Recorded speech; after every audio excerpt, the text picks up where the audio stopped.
Good evening, everyone.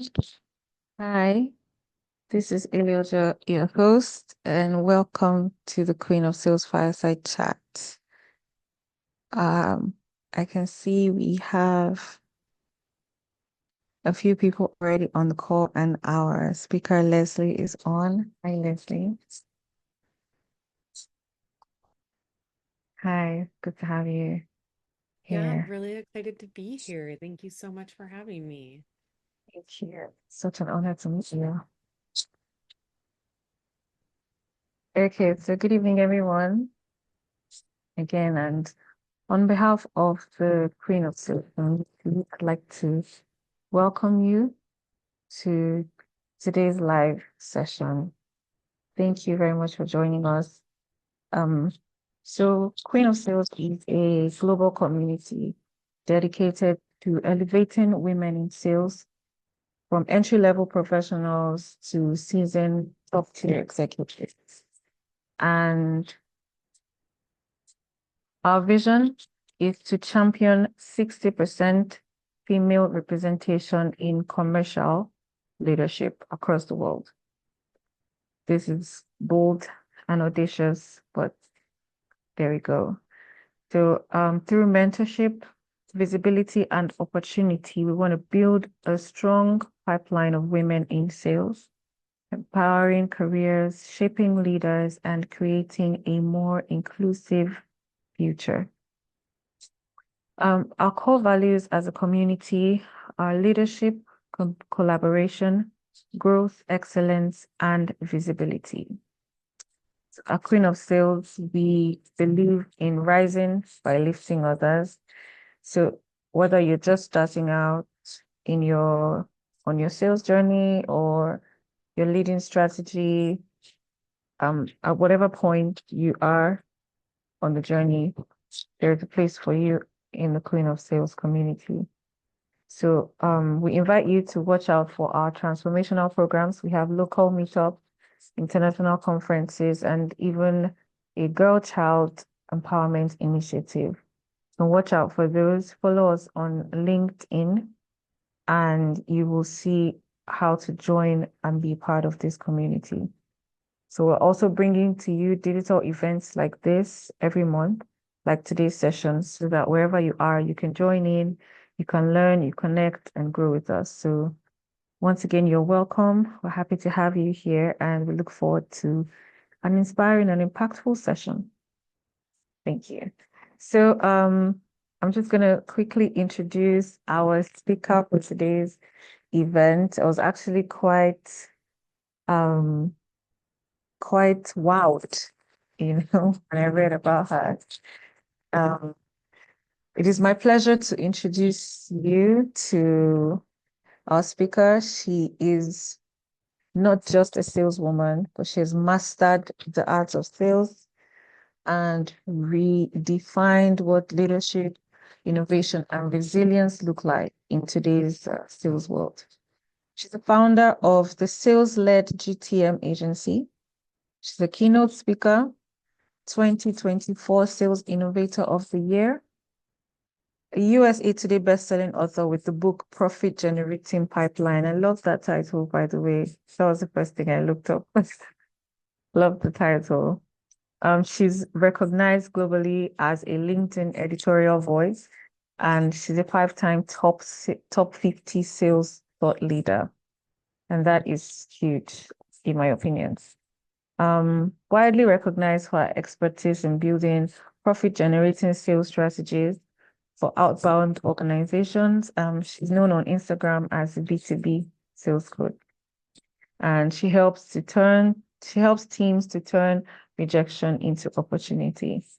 So through her work, she continues to inspire professionals across industries to see rejection not just as failure, but as feedback and as well for growth. And she'll be sharing on this subject today. And I'm very certain that because of how much you can relate to it, we are going to be very inspired and motivated. So please give a virtual welcome with your emojis to our speaker for today, Leslie Venetz. Thank Hi, Leslie, you're you. welcome. Yeah, thank you so much for that warm welcome. And thank you for the kind words on the book title. It was it's my first book, so I had never gone through the process of naming a book before, and I worked with a brand strategy group on it. And the first book title um was Earn the Right, because like you see me on LinkedIn, that's what I talk about a lot, is the idea of earning the Yeah, right.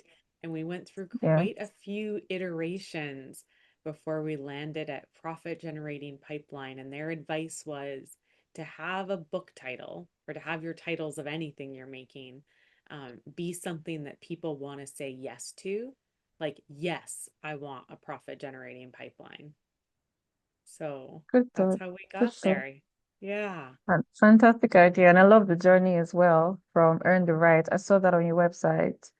Earn the right to the trust and attention of your um target market. Sorry, I'm speaking Yeah. marketer language. But I love that as well. So actually, this is a good place to start because we want to start with how your sales journey began. If you would share that with us and what it is that shaped your approach to the sales profession. Yeah, absolutely. And you'll have to forgive me, I'm a little bit sniffly this morning. I'm just getting over a terrible cold. Oh, so But I was so sorry. excited to be here. I felt like y'all would forgive me for a few We sniffles do. this We morning, do. or We this do. evening for you, morning for me, bright and For early you. here in Chicago in the US. Okay. Um, my sales journey. So I grew up in a state called Montana, which is like a sort of interesting state. It's the fourth largest of all of the 50 states, but it has a really small population. At the time that I graduated high school, the population was less than a million for the fourth largest state. So very, very rural, very like farming and ranching community. And I actually decided to stay in state for college. I applied to some, very prestigious colleges. Some of my, like, got into some of my dream colleges. But when I did the math, like it was unaffordable to go out of state for college. um and so I had spent my entire life in Montana in these small communities prior to moving to Chicago, and I did not move to Chicago for a job, or I didn't have a job when I moved here. So the beginning of my sales career was a I think a transition phase for my overall life, like not just the transition from college to professional, or like, the jobs I've been working since my teen years into like a corporate job, but I'd also moved from a community of 60,000 to a city of over 6 million. So it was a time of like really tremendous transition for me. And I got to Chicago, no job, but with a tremendous amount of confidence that I'd be able to find a job. And I was applying for a lot of like marketing gigs, jobs in like not-for-profit management. The work that I'd spent most of my time doing in college was around international business and like Model United Nations and Model Arab League, and just a lot of work volunteering for nonprofits and like sitting in leadership positions on nonprofits. And then I got a marketing degree. So foolishly, I Mm. guess, naively, I just assumed that I would use that expertise in my first corporate job. But what I found is that those jobs just did not pay. There was just absolutely no money there. And what I think really frustrated me is that the basic salary was quite low, but in addition to that, there was no real chance to like get like increases in your salary if you did a really good job, or there was no chance to get bonuses if you really delivered for the company.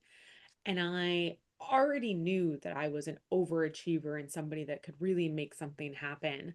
And I found it extremely frustrating to not have more control over like my finances, or to not be rewarded more directly for the work I was doing. Like if I'm going to work that hard, I should get Just a get the commensurate rewards. reward.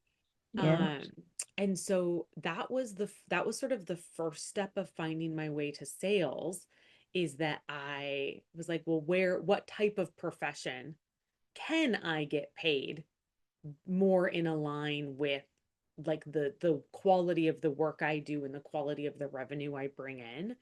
So that was step one, where I think warmed up to the idea of sales as a profession, because prior to that I'd really viewed sales as kind of an icky profession, like something that people would be like ashamed to do. Right? I see you smiling. And have you felt some of that before? You've like heard that before? Absolutely. Absolutely. Yeah. Yeah, I think it's really common. And so I then started applying for sales jobs, and I interviewed at a company that was a global business intelligence company. So it's quite large, like 5,000 employees, offices in 32 countries globally. And it it felt like a okay compromise for me, I guess is how I would say it, where I was like, okay, I'm going to take the sales job, but once like a better job opens up, then I'll be in with this great company and I can go get this like better, and by better in my head I meant like more respectable job. And so I took a sales job that was an $18,000 a year basic salary, which was low. Like it put me like living well below the poverty line.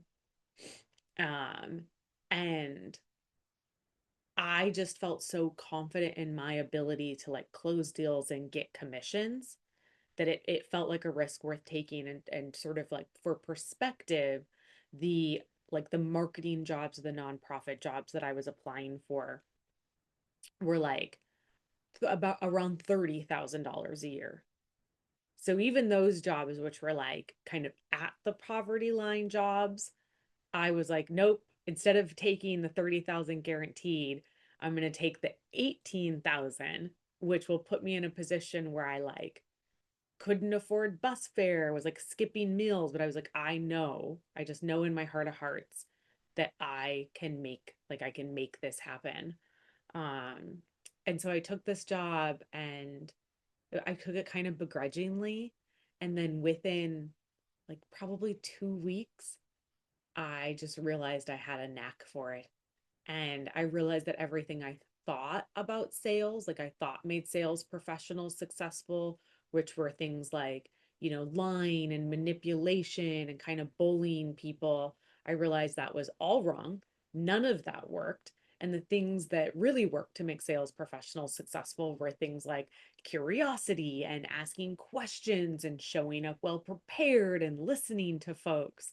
So it was yeah, like it was just this time of crazy transition when I found myself in an early career sales role, transition from like moving from a town of 60,000 in Montana to this big city of 6 million plus in Chicago, uh, kind of questioning what I thought sales as a profession was about, questioning the type of role, the post-college role that I was going to do, and then ultimately pretty quickly figuring out that I was quite good at sales, because it is a profession that is about like a lot of soft skills, right? Curiosity and empathy and listening and asking good questions. So that was the beginning. That's how I got here. Thank you, Leslie. That's a very interesting story and of your start in the sales profession. And it makes me curious as well. But we'll come to that. So I'm sure that, starting out in sales, especially considering you started out begrudgingly, and it was supposed to be a sort of stopgap while you were waiting for something better. When you found out that this was something you were good at, I'm sure everything then just fall into place at once. So, we want to start talking about resilience and what it means to you, on this journey, how you've navigated that, especially in this industry where it seems like in sales, rejection is a daily experience. So how would you describe, or what would you say resilience is to you? Yeah. Thinking about that early career role, because I think that my relationship with resilience and rejection has changed, has evolved over the course of my career. But if I think about what it meant in that early career role, it was resilience on a few fronts. One was just the environment that I was in. I was on an open sales floor with over 200 sales reps. The group selling the same product as me was about 50. It was loud, it was hectic, it was predominantly male. There were quite a few elements of the culture that were pretty toxic. And so part of the resilience was like adapting to that new environment and finding like the confidence to push back when I was like, oh, I'm like, that makes me uncomfortable. I'm not going to do that, even though it's what my managers, even though it's what maybe the top sellers were telling me I needed to do to succeed. Um, and finding, and I talk about this a lot in the beginning, in the first part of the book, but like finding the confidence to bring my own voice to sales conversations and like trust my intuition, because it was a very structured environment, a very transactional sales environment. So it's like, this is how you read your script, this is exactly how you respond to objections, like word for word. So um it was a lot of resilience in just like trusting myself and having the confidence that was extraordinarily difficult, for I mean, I would say the first like year, maybe 2 years of my early career in sales. And then in a sales capacity, there was two different ways that I was like having to find that resilience. One is I was learning so much for the first time. And I think anybody that has, taken on a new job or been asked to sell a new product or take on a new role knows how humbling it can be in those first weeks, in those first months, to be learning something new. Like it just requires a tremendous amount of vulnerability if you want to grow quickly, because you have to admit, like, I don't know that, I need to ask questions, I need to say it out loud, like I don't understand that, or I need more help with that. So just like showing up with that vulnerability and that growth mindset and that willingness to practice, knowing that I wasn't going to get it right at first and I was going to have to keep going to master those skills, that required a ton of resilience. And then it was the actual selling, where I was doing a ton of cold calling. I started my career during the Great Recession, and I was cold calling chief financial officers of Fortune 500 companies at a time when like the market was crashing, right? Like the market was falling out beneath their feet, and I was calling them to ask them to sell, or to buy something to sell to them. So I was making 200 to 250 phone calls a day, and I was maybe reaching four people. So just the rejection Wow. of making, 246 phone calls that went nowhere, that requires resilience. And then when I would Yeah. reach those four people, usually two of them would like be really angry at me for calling and kind of curse me out. One would be kind, but just sort of forlorn, like just sad and overwhelmed. And then one would be a really great sales conversation that would turn into pipeline. So that's also a whole layer of rejection. So if I think about how that early career sales job really formed me. It required me to show resilience in like finding courage and finding my own voice in the work environment. It required me to show resilience and like being vulnerable and having a growth mindset, which was really tough as an early Mm. career professional, particularly in a work environment that didn't feel super safe. Like there wasn't a high degree of psychological safety. And then I had to face the rejection of making all those cold calls and barely getting any pickups. And then when I did get pickups, maybe having one of them convert into pipeline. So it made me have a thick skin that I was able to Mm. take with me later in my career is maybe how I'll describe it. That is that is something. Um, I can't even make 50 phone calls a day. I would be exhausted and I would probably cry along with the sad person. I definitely went home some nights and cried.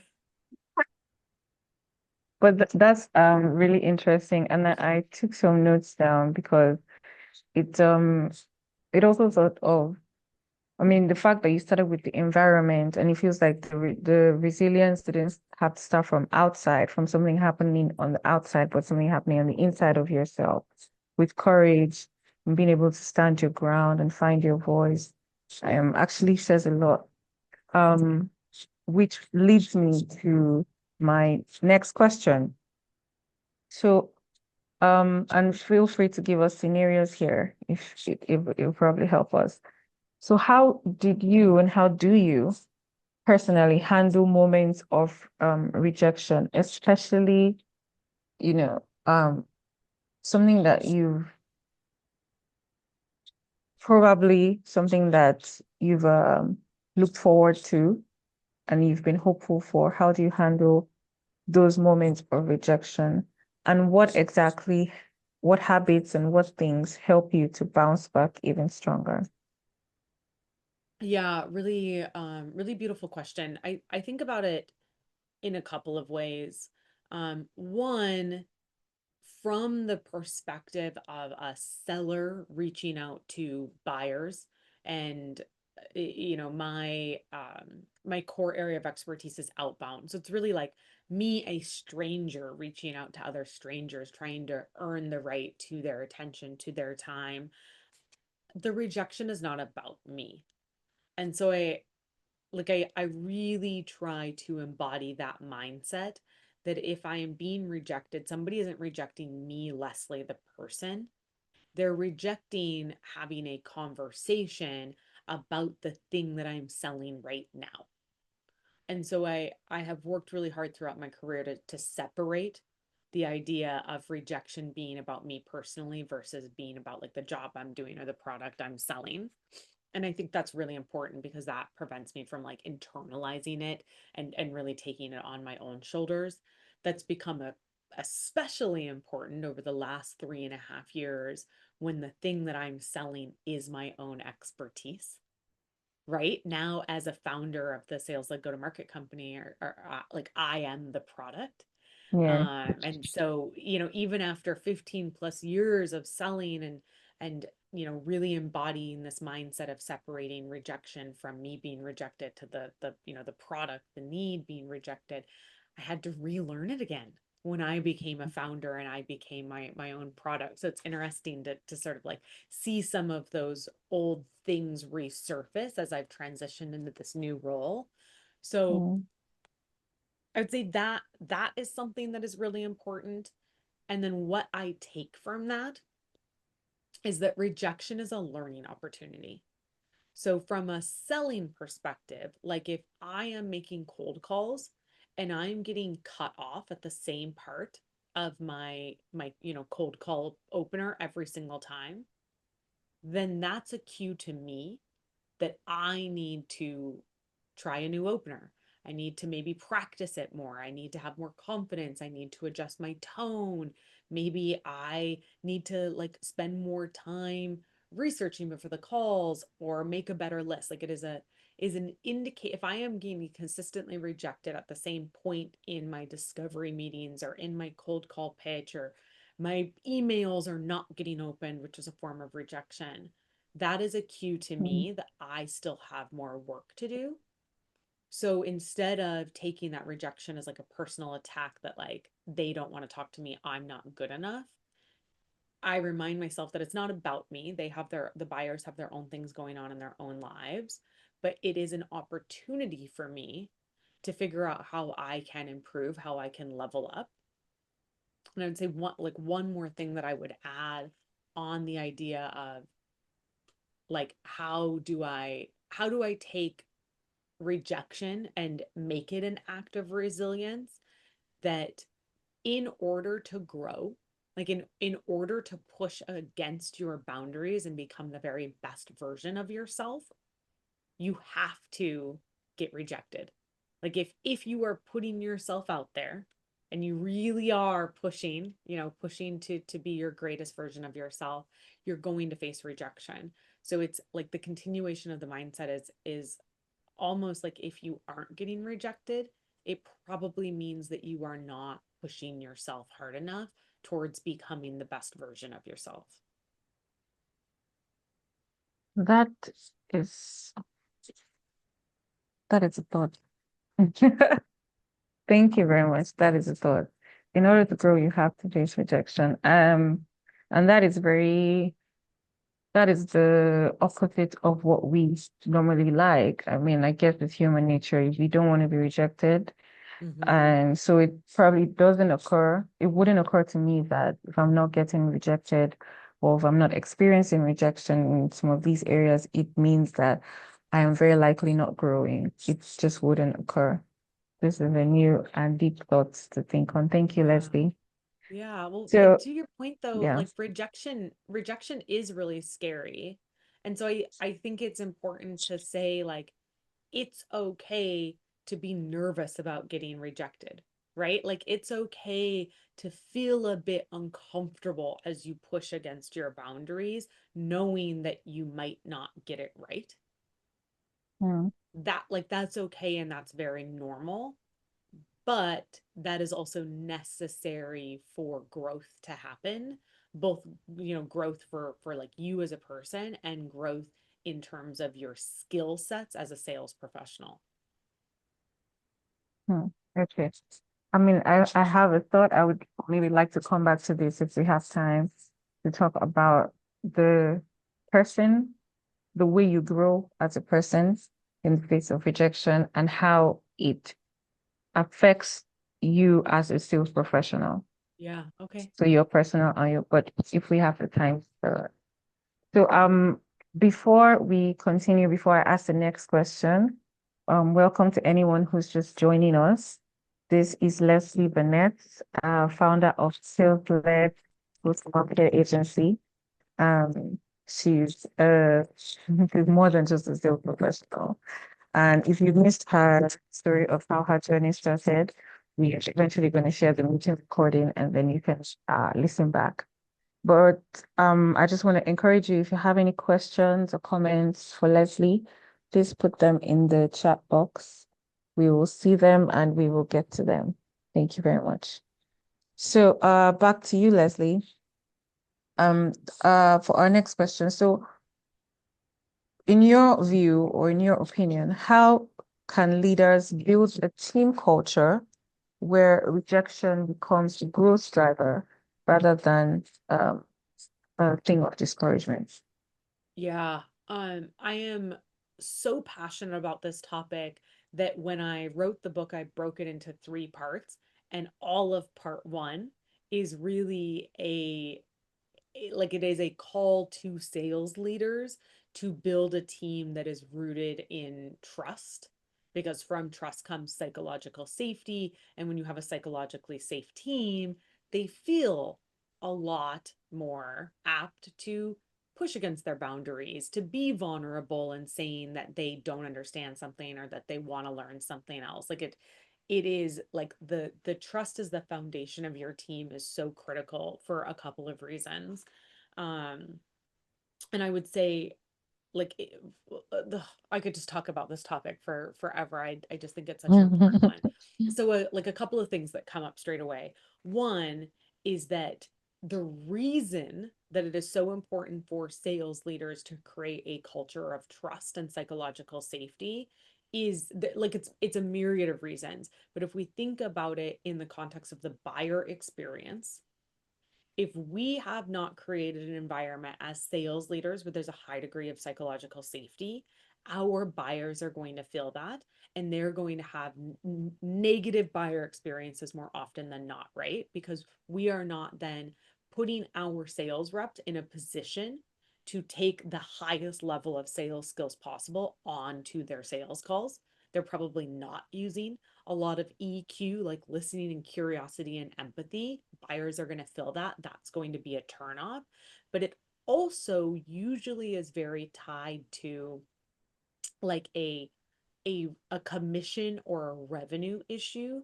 So I find that organizations that have low psychological safety also have really high pressure to hit targets, and so the sales leaders are constantly on their sellers backs to be like, sell more, sell more, you need to hit quota, you need to hit your target, you need to pitch your accelerators, without actually creating the space, like without creating that trust, that environment where the reps are comfortable upskilling or admitting they don't know something or need help with something.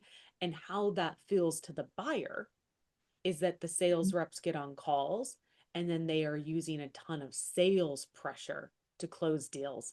They're getting on the calls and they are selling and they are telling and they are using sales pressure.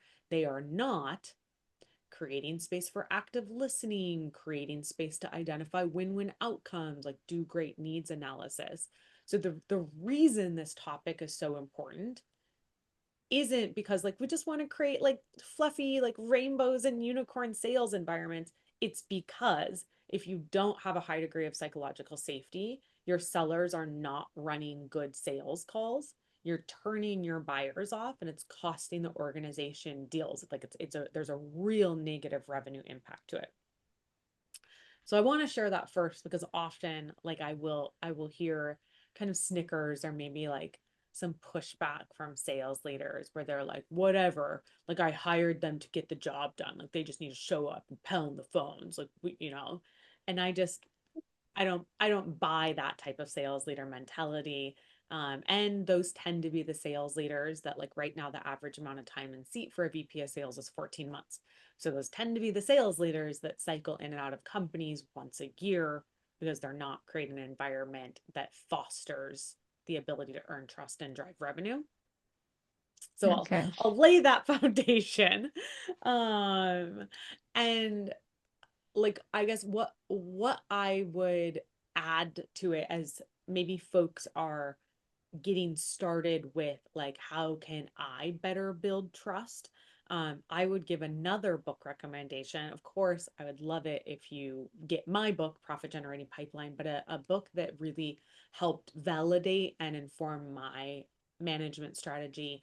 It's called Radical Candor by a woman named Kim Scott. She's incredible. Have you ever heard of the book Radical Candor? Yeah, I yeah. have actually. Yeah, it's a pretty popular book.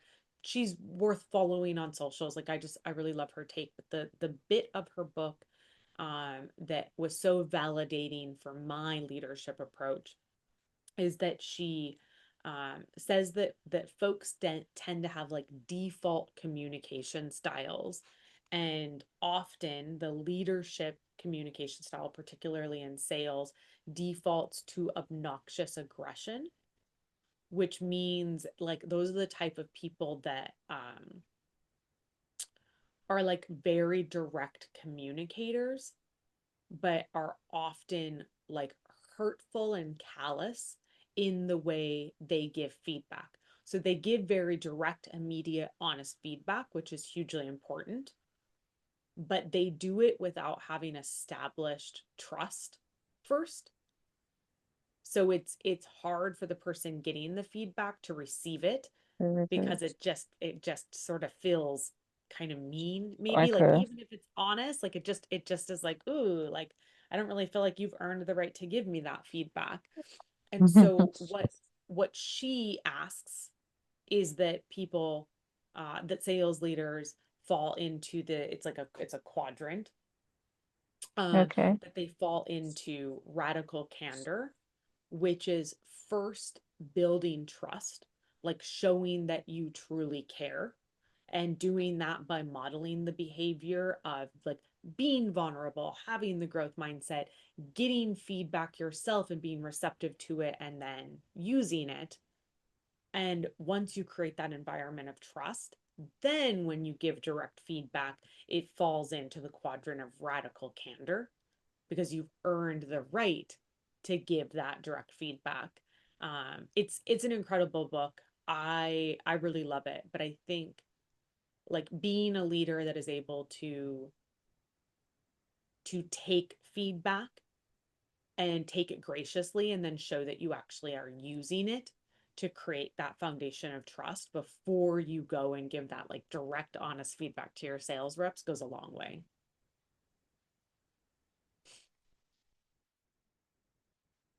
Thank you so much for that response, Leslie. I'm sure it sparks a lot of, uh, I mean, it's a great thought, and it also sparks some questions for me and maybe for others who are listening personally, because these things vary across different environments. So thank you.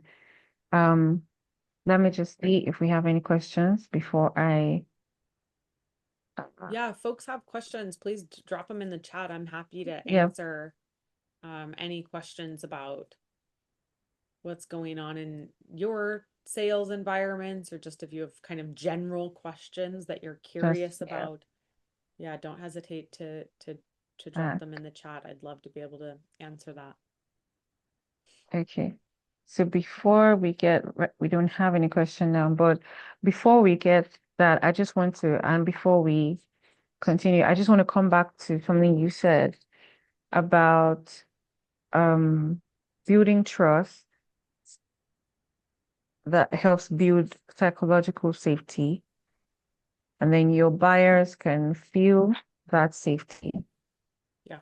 Okay, so um the first thought that I have here is there a, sometimes in certain situations you might be on the clock, you might have a timeline to close a certain deal and things like that. Are there, and I'm asking this question also as a Nigerian, because we're always about how fast can we get this done. Are there quick ways to earn trust? And the same question, but I think the real original thought in my mind is, doesn't earning trust take time? Uh, And how does that yeah, affect? Yeah. that's a really good question. A very valid question, because the answer is like yes and no. Um, Okay. yeah, yes, right? Like if I am asking you to spend $100,000 with me, Mm, it's going to take time over multiple conversations, and like maybe like giving you a former customer to talk to, or like really walking you through the product for you to trust making that investment with me, right? So like yes, yeah. there is a trust building process that has to happen before a big sale can get done, but trust can happen from like those initial moments in the conversation. And you felt this. I mean, everybody on the call has felt this, where like you start talking to somebody and it feels like they're putting on an act, where they'll like do you ever talk to people like salespeople and they put on like a weird voice? And you're like, that cannot be the way that you actually talk in real life. Like, what? Right? So it's like part of it is showing up and like showing up having done your research and your preparation before calls. Mm-hmm. That builds a Mm-hmm. tremendous amount of trust, because it shows that you are both taking their time seriously and that you are like serious about doing good work for them.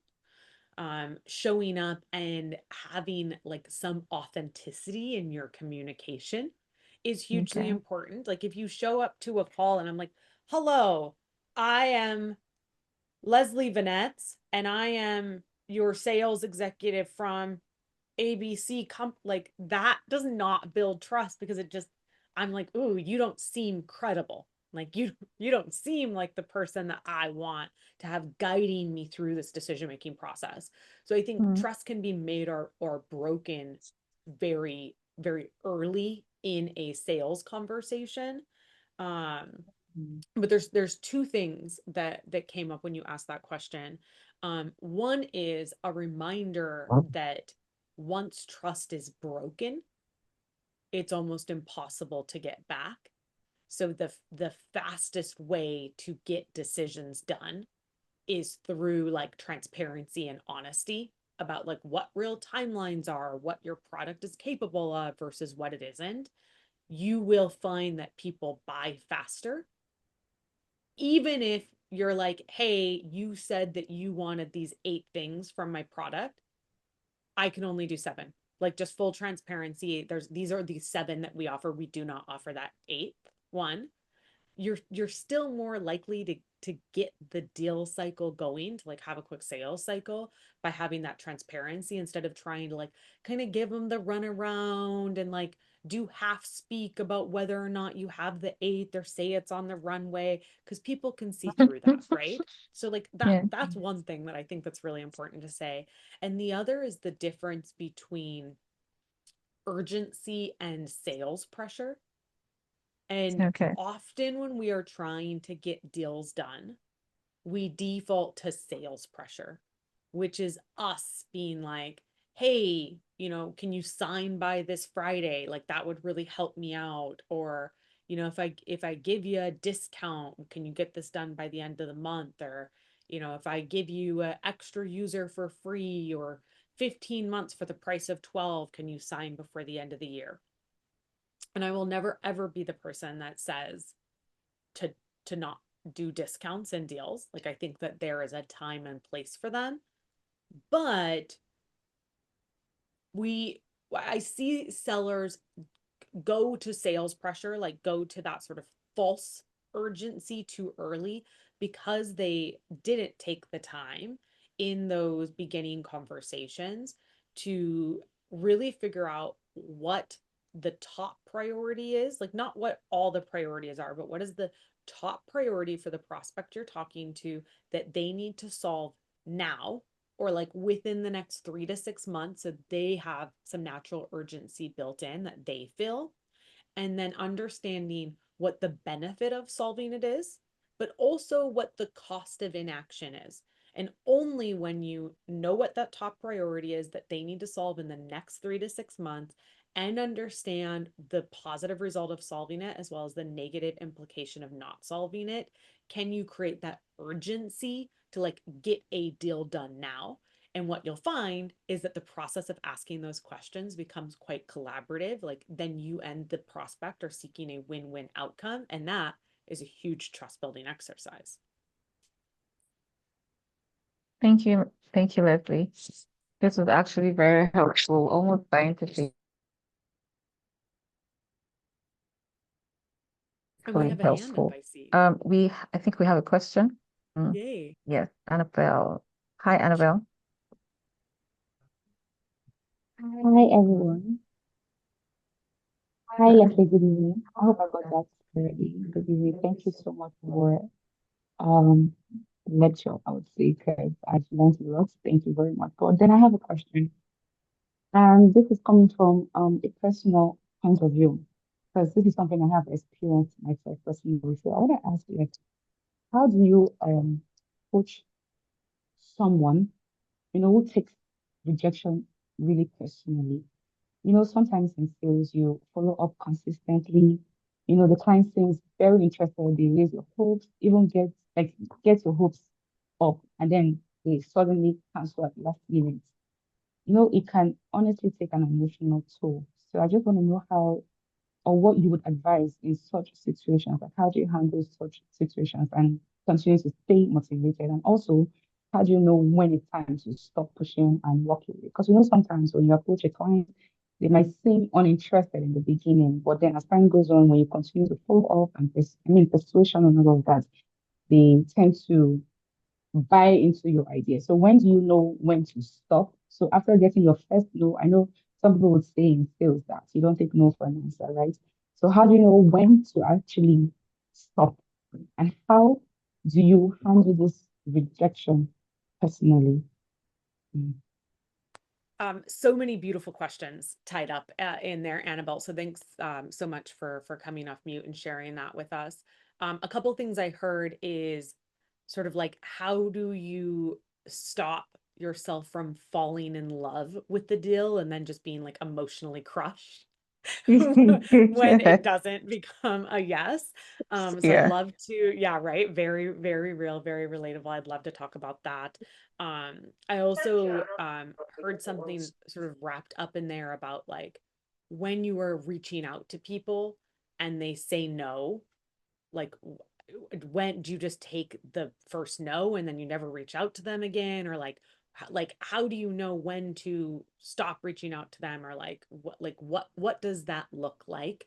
And then I also would love to talk about the importance of disqualifying, of like actively getting people out of your sales funnel, because I think often in sales we only talk about qualifying. How do we qualify people into our pipeline, and we don't talk enough about disqualifying people out of our pipeline? So I'll go through all of those.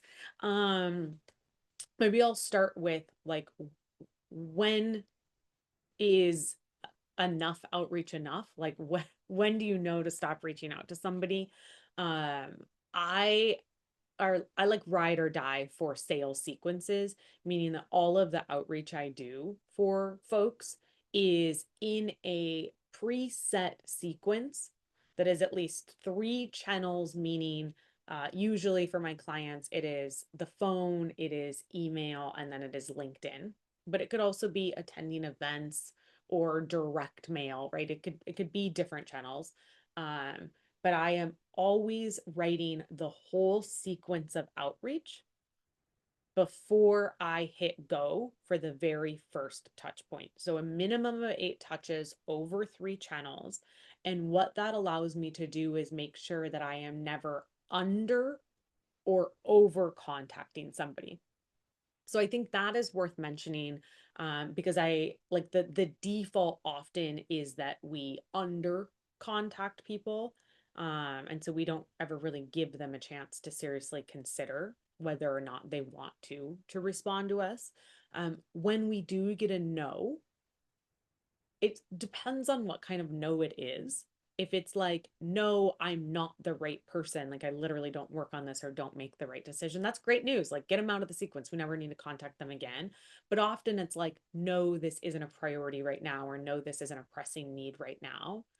I will wait for 3 months and then reach out to them again. So even folks that tell me no, it's not a no forever. I put them on ice for 3 months and then I follow up with them again and put them into like a new sequence.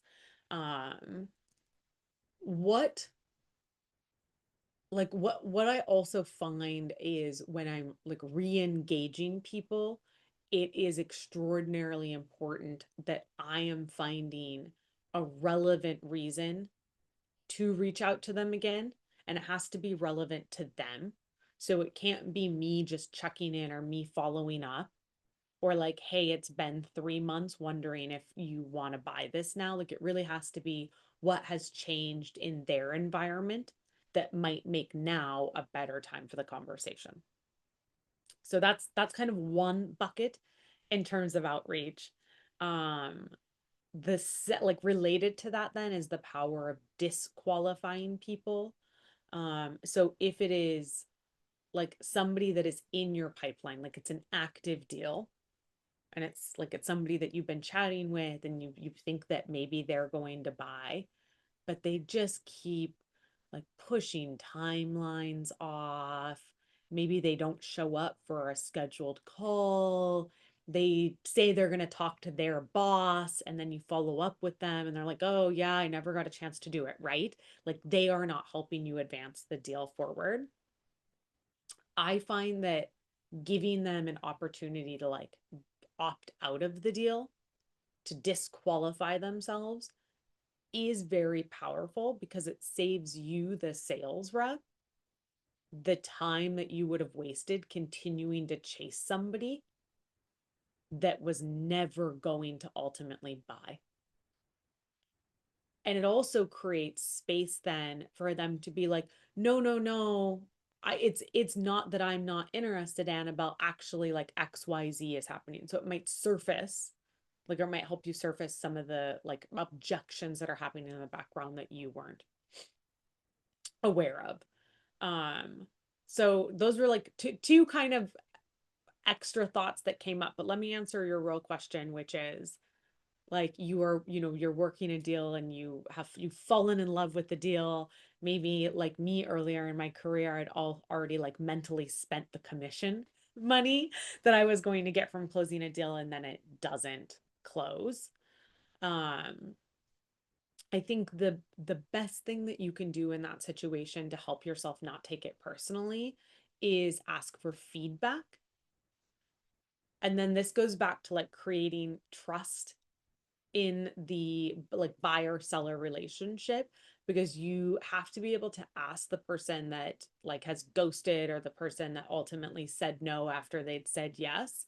You have to be able to ask them for their feedback, and they have to trust that you're not going to use that feedback to try to sell them again, that that you've accepted their no, and that you are simply asking for like honest feedback to help you become a better sales professional, or maybe to help you better serve them down the road. But I find that creating that space for feedback, it has helped me, it has helped the reps that I've managed realize that it's often just like situations completely out of our control. And it doesn't mean that it doesn't suck to lose the deal. Like, of course it does. It messes up your quota, it messes up your commissions. But I think it makes it a lot less emotional when you hear directly from the prospect, because in giving you that feedback, they're often sharing with you like, and it wasn't you, like you were so helpful, or thank you so much. Um, I can actually give you a little like template that I use to ask for feedback in those situations where you're like in the middle of a deal cycle and somebody said yes, and then you just like don't hear from them, or you're just not sure if they're actually that interested, or they've said no. I don't ask for feedback, I ask for guidance, because people are much more willing to give guidance because folks generally love to help. So feedback can often have a negative connotation, guidance has a positive connotation. So reach out to them and ask for their guidance. And the email would be something like, um, hi, Annabelle. Um, when we originally spoke, you shared that X was your top priority and you wanted to accomplish it by Y timeline because of Z result. It seems like that's changed, and that's totally fine. Like, I appreciate the transparency and letting me know that your priorities and your timelines have changed. But I was hoping you might be open to providing me a bit of guidance. It would be great to jump on a call if you have 15 minutes to answer a few questions. But even if you can reply to this email with 2 to 3 bullet points to let me know where I missed the mark so that I can do better in the future, like, that would be greatly appreciated. I get like a 90% response rate to that email because folks do want to provide guidance, and it gives them an opportunity to do it over email or over phone calls. So it was a very long response, but I like, it's the mindset of, hey, who can I disqualify earlier to avoid losing deals very late in the sales cycle? And then if I'm losing deals late in the sales cycle, how can I create a safe space to get that guidance and that feedback? Because it both helps me be better in the future, and also it reassures me that, like, again, it wasn't about me. It doesn't mean it's going to suck any less to lose a deal, but it will make it have a lesser emotional impact, I think. Thank you so much, Leslie. Thank you. And thank you, Pleasure. Annabelle, Yeah, I for really the appreciate that question. question, Annabelle. Thank you. Yeah, they're very, very spot on. Just checking to see if anyone else has a question. So we can, and if not, we can take our final questions for the evening. Thank you very much, Leslie. This has really been My an pleasure. in And if anybody uses that template and gets like great results from it, like follow up with me and let me know and I will celebrate with you. sure, for sure. Um, just to everyone again, this is the Queen of Sales Fireside Chat with Leslie Venetz, founder of the sales-led go-to-market agency. I am Eleojo Momoh, your host, and we are Queen of Sales with a bold and audacious goal. You can find us on LinkedIn. You can find our community on LinkedIn, Queen of Sales, and you will, on our profile, you will see the link to join the community. Share with your friends, share with your colleagues, share with your family members who are in sales communities, and they will not regret joining this. So finally, yes, and Yeah, I put my LinkedIn in the there. I know we're yeah, friends on LinkedIn, yes, for sure. and chat a lot in the comments. Comments are where community happens on LinkedIn. Yes, So yeah, if anybody wants to send an connect. invite over and follow me on LinkedIn, I post there daily. I post on LinkedIn Yeah, every single day with sales advice and techniques and strategies. So yeah. yes. So that's Leslie's profile in the comments for anyone who's interested. So finally, Leslie, what is one mindset shift that you would encourage every salesperson to adopt when facing rejection? One mindset shift. One mindset shift. Okay, I have to do two. One will be quick though. Like, because one is obviously earn the right. Like that is my foundation of my entire sales philosophy. And it is just an ask that before you pick up the phone, send the email, show up to a discovery call, that you ask yourself, what have I done to earn the right to ask for this buyer's attention, for their time, for their consideration, for their business? So I just think that's such a powerful mindset shift, because so much that we do in sales is very like seller centric, company centric. And this is a mindset that calls us to be more buyer centric, to like stop and pause and ask the question to ensure that we are showing up with that buyer centricity forefront. But here's the mindset related to that, that I would love to share with folks. So obviously I'm an outbound sales strategist, and that means that I audit hundreds, thousands of emails throughout the year. And what I see year after year is that about 90% of those emails are bad. So the good news is that the bar is pretty low to write a great sales email that might catch the attention of your prospect. The bad news is that assisted by AI, those generic, like feature heavy, seller centric emails are clogging up the inboxes of our prospects more than ever. So the mindset that I would like to share with folks is an ask for them to pivot from product centric messaging to problem centric messaging. And so if we think about product centric messaging in our sales outreach, in our like value props, the emails often sound the same, like our company does, my product, we solve, I am. It is sales messaging that is very heavy in like I, we, our, my language. We're constantly talking about our company and our features. And sometimes sellers will wrap in a very generic advantage, like it saves time, it saves money, it makes money, it reduces risk. But 90% of the emails that I see sit in that bucket of features, random features, and generic advantages that are very much about like the company and the product. That's not compelling to your buyer, right? Like they don't care. You've not earned the right to ask them to care about you and your company and your product. Only about 10% of the emails I see go that last step of talking about the problem, like talking about the specific and unique benefits that the recipient of the email will see. And that's like beyond I'll save you money. It's like, what would it mean for that particular prospect if you saved them money? So my mindset shift is when you are doing your outreach, when you are writing your scripts, when you're writing your sales messaging, audit it to see how much of that I, we, my, our language you're using. And if it's coming up a lot, challenge yourself to pivot to talk more about the problems that you solve rather than just your product and what it does.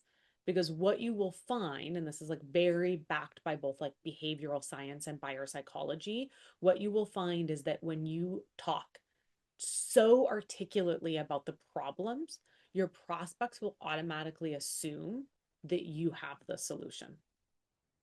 So stop talking about your products. People don't care. Start talking about the problem really articulately, because then your prospects will assume that you have the solution.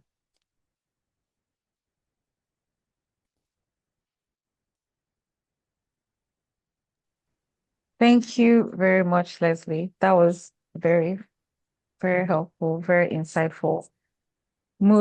Pivot from product-centric messaging to problem-centric messaging. Yeah.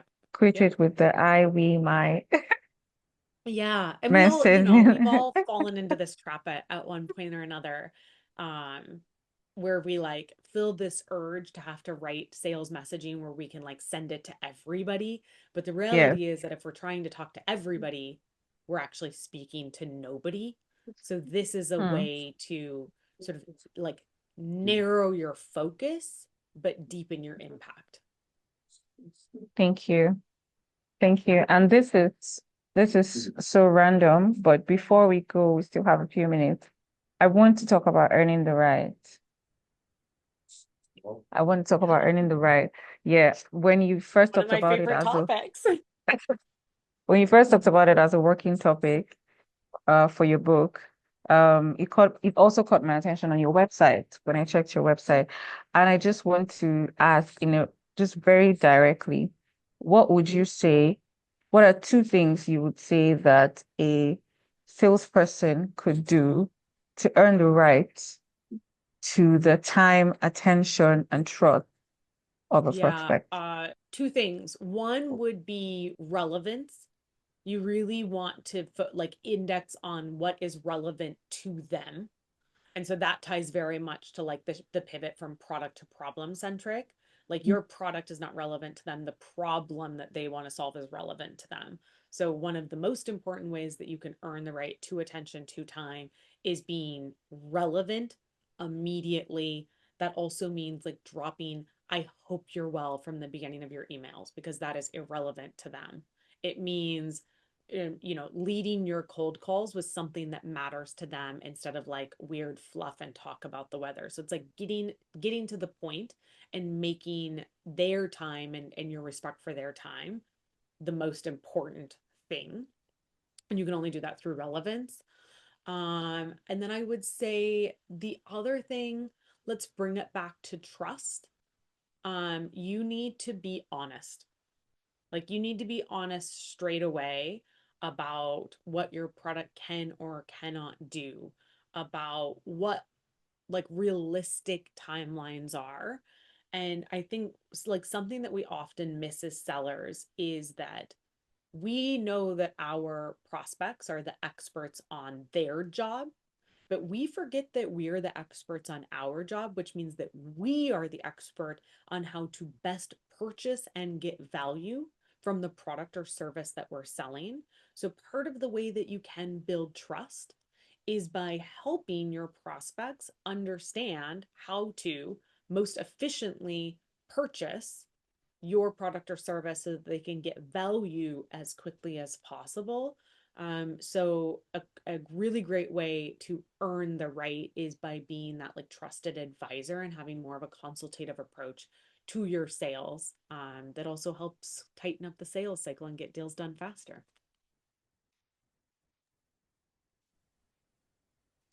Thank you very much. My That was pleasure. that was a great one all around. And I hope that everyone was able to get something from this. Building resilience is certainly something. I mean, it's not as bleak as it sounds at all. And with time and being able to earn trust, even being able to adapt. You taught us about adapting, finding confidence to own your voice, to learn new things. Um, and then, you start building resilience from there, from the inside out. Thank you so much, Leslie. Thank you for recommending the books you did. Thank you for telling us how you moved in your mindset from what you thought sales was to what sales it actually is and what it actually requires to succeed in sales. Curiosity, empathy, and listening.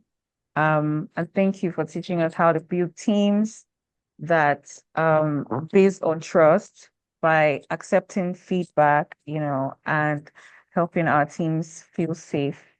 Thank you for the recommendation as well for Radical Candor. I have heard a lot about this book, and I think this is probably my cue to read it. So, It's really, really good. And Kim Scott she's really cool. I've seen her speak live a few times. And she's so smart.